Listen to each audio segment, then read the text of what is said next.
अस्सलामुअलैकुम नाज़रीन कराम, नई वीडियो में आपको खुश आमदीद कहते हैं।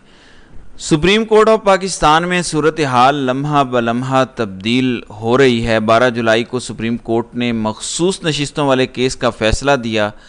उस फैसले के आफ्टर शॉक्स आज दिन तक आ रहे हैं। अभी 2 दिन पहले सुप्रीम कोर्ट के 2 जजेज़ ने 12 जुलाई वाले फ़ैसले पर इख्तलाफी नोट लिखा, जिस इख्तलाफी नोट से ये वाज़े हो गया कि सुप्रीम कोर्ट के जजेस के दरमियान शदीद कशीदगी है, हालात अच्छे नहीं हैं।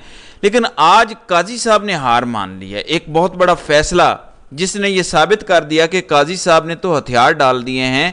मंसूर अली शाह और जस्टिस मुनीब अख्तर साहब यानी सुप्रीम कोर्ट के 2 सीनियर जजेस, उन्हें मुबारक हो। बहुत बड़ी उन्हें सुप्रीम कोर्ट से ये डेवलपमेंट मिली है। पिछले चंद घंटों के अंदर 2 बड़ी डेवलपमेंट्स ने, 2 बड़ी तब्दीलियों ने सुप्रीम कोर्ट में बहुत कुछ क्लियर कर दिया है। तफसीलात मैं आपको बता देता हूँ। नाज़रीन इकराम, आज इमरान खान को जेल गए पूरा 1 साल हो चुका है। यानी वो शख्स जिसके बारे में कहा जा रहा था कि ये तो 3 दिन तक जेल नहीं काट सकता, ये 3 दिन जेल में नहीं गुजार सकता, उस शख्स ने आज एक पूरा साल जेल में गुजारा है। और उसमें कोई शक नहीं, तमाम तर इमरान खान के सियासी मुखालिफिन भी ये बात करने पर मजबूर हो चुके हैं कि जो जेल इमरान खान ने काटी है, पूरी पाकिस्तानी कौम बल्कि दुनिया भर में जहाँ जहाँ पाकिस्तानी मौजूद हैं वो इस बात को जानते हैं कि जो जेल इमरान खान ने काटी है वो जेल पाकिस्तान की सियासी तारीख में कोई सियासतदान नहीं काट सका। यानी पिछले 1 साल में ना तो इमरान खान की तबीयत ख़राब हुई, ना इमरान खान की कमर दर्द हुई, ना इमरान खान के प्लेटलेट्स कम हुए, ना इमरान खान ने NRO मांगा, ना इमरान खान ने बैरून मुल्क जाने की ख्वाहिश का इजहार किया। हत्ता कि इमरान खान को पिछले 1 साल में किसी अदालत में भी पेश नहीं किया गया। उसके बावजूद इमरान खान ने अपनी रिहाई से मुतल्लिक एक मुतालबा ताकतवर इदारों, इस्टेब्लिश या हुकूमत के सामने नहीं रखा। इमरान खान ने यह साबित किया कि सियासतदान को जेल किस तरह से काटनी चाहिए।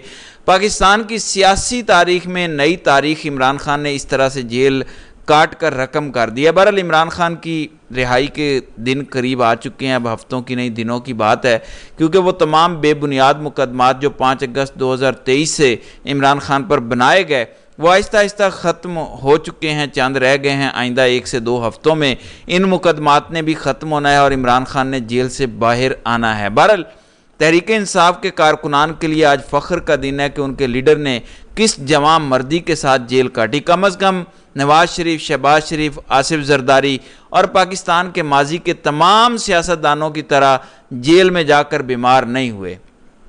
नाज़रीन इकराम, इम्पोर्टेंट बात यह है, सुप्रीम कोर्ट में काजी साहब ने हार मान ली है। आज काजी साहब ने बाकायदा हथियार डाल दिए हैं। जस्टिस मंसूर अली शाह, जस्टिस मुनीब अख्तर यानी सुप्रीम कोर्ट के 2 सीनियर जजेस आज जीत गए हैं। देखें, 12 जुलाई वाला जो फैसला है सुप्रीम कोर्ट का, उसके बाद जजेस के दरमियान कशीदगी, जजेस के दरमियान ताल्लुकात ख़राब हैं, ये सब वाज़े हो चुका कि सुप्रीम कोर्ट में 2 ग्रुप हैं, एक काजी का और एक मंसूर अली शाह साहब का है।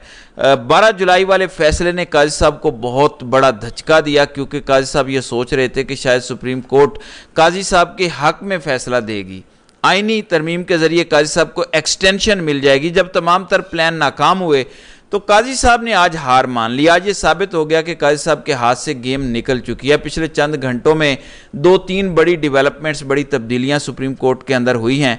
मैं वो तब्दीलियां आपको बता दूं, आपको खुद समझ आ जाएगी कि कैसे काजी साहब के हाथ से कहानी निकल चुकी है। वैसे तो कंट्रोल सुप्रीम कोर्ट का उसी दिन काजी साहब के हाथ से निकल गया था जब उन्होंने मंसूर अली शाह से मखसूस नशिस्तों वाले केस का फैसला पढ़वाया, लेकिन उसके बाद भी काजी साहब कोशिश करते रहे किसी तरीके से अपनी इजारादारी कायम करें, किसी तरह से अपनी पोजीशन को रिटेन करें। लेकिन आज तो हद हो गई, आज तो तमाम तर चीज़ें ही ख़त्म हो गई। पिछले चंद घंटों के अंदर 3 बड़ी तब्दीलियाँ कौन सी हुई हैं? देखें, पहली खबर यह है कि आर्बिट्रेशन लॉ कमेटी, ये वो कमेटी है जो काजी साहब ने पिछले साल कायम की थी, जिसकी सरबराही मंसूर अली शाह को दी गई।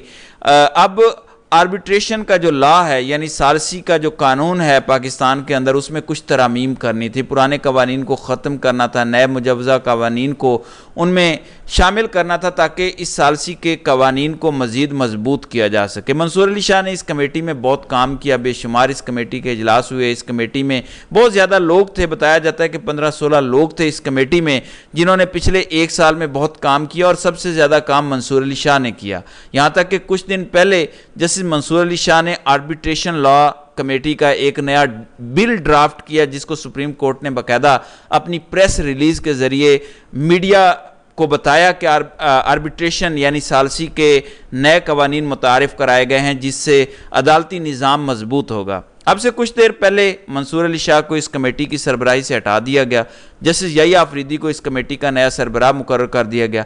अब ये वो फैसला है जो 12 जुलाई वाले फैसले का आफ्टर शॉक है। मैं क्यों कह रहा हूँ कि काजी साहब आज हारे हैं, आज काजी साहब ने हथियार डाल दिए। वो कहते हैं ना कि जब आपके आखिरी दिन होते हैं या जब आप हार रहे होते हैं तो आप ऐसे ऐसे ब्लंडर्स करते हैं या कुदरत आपसे ऐसी ऐसी गलतियां करवाती है कि आप खुद एक्सपोज हो जाते हैं। आज ही काजी साहब खुद बड़े तरीके से, बुरे तरीके से एक्सपोज हुए हैं।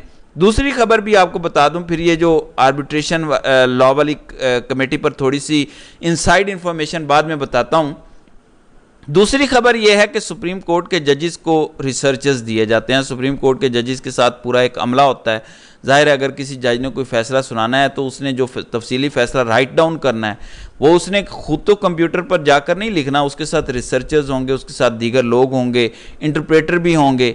जब सुप्रीम कोर्ट या कोई भी अदालत का जज फैसला सुना रहा होता है तो वो जज का रिसर्चर या इंटरप्रेटर कंप्यूटर पर बैठकर उस फैसले को तहरीर कर रहा होता है। आज अचानक मंसूर अली शाह का रिसर्चर भी तब्दील कर दिया गया। अब कहने को सुनने को ये बड़ी छोटी बात है, लेकिन ये बहुत बड़ी बात है कि आपने सुप्रीम कोर्ट के जज का रिसर्चर तब्दील कर दिया बगैर उस जज को इतला दिए।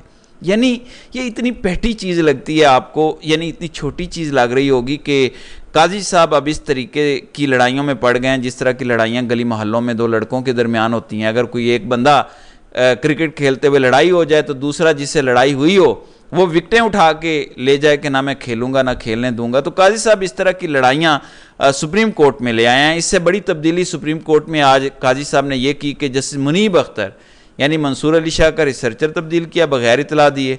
और मुनीब अख्तर जो तीसरे नंबर के सुप्रीम कोर्ट के जज हैं, ये वही दो जज साहबान हैं मंसूर अली शाह और मुनीब अख्तर जो हर प्रैक्टिस एंड प्रोसीजर कमेटी में काजी साहब को शिकस्त दे रहे हैं।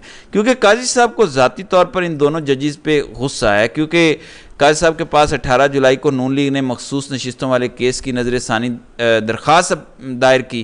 काजी साहब ने 18 जुलाई को वो नज़र सानी दरख्वास्त प्रैक्टिस एंड प्रोसीजर कमेटी के सामने रखी कि हमें इस दरख्वास्त को फ़ौरन समाअत के लिए मुकर्रर करना चाहिए। लेकिन इन दोनों जजों ने कहा कि मखसूस नशिस्तों वाले केस का जब तक तफसीली फ़ैसला नहीं आता तब तक इस दरख्वास्त को नज़र सानी के लिए समाअत के लिए मुकर्रर नहीं किया जा सकता। फिर सुप्रीम कोर्ट के वो तमाम जजेस जिन्होंने ये फैसला सुनाया, क्योंकि फुल कोर्ट था, वो तमाम जजेस तो छुट्टियों पर हैं, फिर हम ये केस कैसे का फैसला कैसे सुना दें। सो मंसूर अली शाह के बाद मुनीब अख्तर काजी साहब की हिट लिस्ट पे थे। आज जस्टिस मुनीब अख्तर का ड्राइवर तब्दील कर दिया गया, यानी ड्राइवर हटा दिया गया। अब आप सोचें कि ये सुप्रीम कोर्ट में हो रहा है या ये कोई गली मोहल्ले के किसी स्कूल में या गली मोहल्ले के किसी क्लब में ये काम चल रहा है। ये पाकिस्तान की सबसे बड़ी अदालत के सबसे बड़े ओहदे पर फायज चीफ जस्टिस ये काम कर रहे हैं कि किसी का जज किसी जज का ड्राइवर ले लो, किसी जज का रिसर्चर तब्दील कर दो। एक जज साहब जो पिछले 1 साल से एक कमेटी में काम कर रहे थे, तमाम तरह की तरामीम उन्होंने की, तमाम बिल को ड्राफ्ट किया, बेशुमार उस पर काम किया, अचानक उनको उस सरबराही से हटा दिया गया। अब क्योंकि ये अचानक फैसले हुए हैं तीनों, क्योंकि ये तब्दीलियां अचानक सुप्रीम कोर्ट में की गई हैं, वैसे तो ये कोई बड़ी बात नहीं है, लेकिन 12 जुलाई वाले फैसले के बाद और सुप्रीम कोर्ट ने जजेस की कशीदगी को देखते हुए ये बड़ी बात है कि आपने जजेस को आगाह ही नहीं किया। यानी इस टाइम मुनीब अख्तर कराची में अपनी छुट्टियों पर हैं और इस दौरान उनका ड्राइवर तब्दील कर दिया गया। होना तो ये चाहिए था, यानी अमूमन प्रैक्टिस ये है कि सुप्रीम कोर्ट का रजिस्ट्रार उस मुतलका जज को बताकर कोई तब्दीली करता है। यानी अगर आपने रिसर्चर तब्दील करना है तो आप मंसूर अली शाह को बता दें, लेकिन क्योंकि काजी साहब ने हारना है, क्योंकि काजी साहब हार चुके हैं और ये हारे हुए शख्स की कार्रवाइयाँ हैं, कोई जीता हुआ शख्स ये इकदाम नहीं करता जो काजी साहब सुप्रीम कोर्ट के अंदर कर रहे हैं। ये एक शिकस्त खुर्दा आदमी ही करता है, ये कोई जीता हुआ आदमी नहीं करता। ये जीत की निशानी नहीं है, ये बदतरीन शिकस्त की निशानी है कि आप किसी का ड्राइवर ले रहे हैं, किसी का रिसर्चर तब्दील कर रहे हैं और आप अपना गुस्सा दिखा रहे हैं। कहने वाले तो ये भी कहते हैं कि काजी साहब चीफ जस्टिस बनने के बाद अपने पुराने वाले घर में रह रहे हैं। हालांकि चीफ जस्टिस को नया घर अलॉट होता है, चीफ जस्टिस को उस घर में मुंतकिल होना पड़ता है क्योंकि सरकार का पैसा उस घर पर भी लग रहा होता है और काजी साहब जिस घर में रह रहे हैं उस घर पर भी लग रहा है, यानी दोनों घरों की मलकियत इस टाइम काजी साहब के अपने पास है। एक उनका वो पुराना घर है जहां पर तमाम सरकारी खर्चा किया जा रहा है, यानी बिजली का बिल, पानी का बिल, तमाम गार्ड्स, तमाम तर चीज़ें। और जो चीफ जस्टिस हाउस है जो हर चीफ जस्टिस को अलॉट होता है वहाँ पर भी उतना ही सरकारी खर्च हो रहा है और वो खाली पड़ा है। यानी काजी साहब अपने गिरबान में नहीं झांक रहे, ड्राइवर ले लो, किसी का रिसर्चर तब्दील कर दो, जो कि हर सुप्रीम कोर्ट के जज का इस्तेकाक है। आपने तब्दील करना है, आप उनको बताकर तब्दील कर सकते थे, लेकिन काजी साहब ने यह साबित कर दिया कि वो तो छोटे दिल के आदमी हैं। बड़ी जल्दी उन्होंने हार मार ली। 12 सुप्रीम कोर्ट के अंदर ये 2-3 डेवलपमेंट्स हुई हैं। 12 जुलाई वाले फैसले के तनाजुर में इन डेवलपमेंट्स को देखा जा रहा है क्योंकि काजी साहब के हाथ से गेम निकल चुकी है, काजी साहब हार मान चुके हैं, काजी साहब ने गिव अप कर दिया एक तरह से, क्योंकि मंसूर अली शाह को नया चीफ जस्टिस बनने से कोई रोक नहीं सकता, आईनी तरमीम हो नहीं सकती। मखसूस नशिस्तों वाले केस का फैसला वही है जो 8 जजों ने सुनाया और जो नून लीग ने 2 जजों पर मिठाइयाँ तकसीम की हैं वो बिलावजह हैं क्योंकि उसका हासिल हुसूल कुछ भी नहीं है। बहरहाल आइंदा आने वाले चंद घंटे अब सुप्रीम कोर्ट में बड़े इंपॉर्टेंट होंगे क्योंकि सिचुएशन लम्हा बलम्हा तब्दील हो रही है। किसी भी वक्त सुप्रीम कोर्ट का तफसीली फैसला आ सकता है। बहरहाल देखते हैं कि आइंदा आने वाले दिनों में मज़ीद क्या होता है। तो नाज़रीन कराम, आपकी इस वीडियो के हवाले से क्या राय है? आप अपनी राय का इजहार कमेंट सेक्शन में ज़रूर कीजिएगा।